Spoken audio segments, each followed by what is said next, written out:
காஞ்சிபுரம் அன்னை ரேணுகாம்பாள் மதுரை வீரன் அலங்காரத்தில் பக்தர்களுக்கு அருள்பாலித்தார். காஞ்சிபுரம் பூவரசந்தோப்பு பகுதியில் அமர்ந்து அருள்பாலித்து வரும் அருள்மிகு அன்னை ரேணுகாம்பாள் ஆலயத்தில் 5ஆம் ஆண்டு ஆடி பெருவிழா விமர்சையாக நடைபெற்று வருகிறது.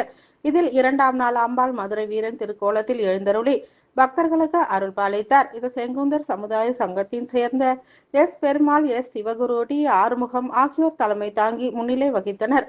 கோமதி சில்க்ஸ் உரிமையாளர் வி கே தாமோதரன் வரவேற்புரையாற்றினார். புலவர் பழனிசாமி நடுவராக இருந்து லட்சுமணனின் சொல்லை கேட்டதாக சீதை குற்றவாளியே என்கின்ற தலைப்பில் சிறப்பு வழக்காடு மன்றம் நடைபெற்றது. கவிஞர் கவிமதி, பேராசிரியர் லதா கலந்து கொண்டு சிறப்புரையாற்றினார்கள். நிகழ்ச்சி ஏற்பாடுகள் பரத் விக்ரம், அழகப்பன் ஆகியோர் சிறப்பாக செய்திருந்தனர். இதனைத் தொடர்ந்து சிறப்பு தீபாராதனைகள் நடைபெற்று பக்தர்களுக்கு பிரசாதங்கள் வழங்கப்பட்டது. இதில் ஏராளமான பக்தர்கள் நீண்ட வரிசையில் நின்று அம்பாளை வணங்கி அருளை பெற்று சென்றனர்.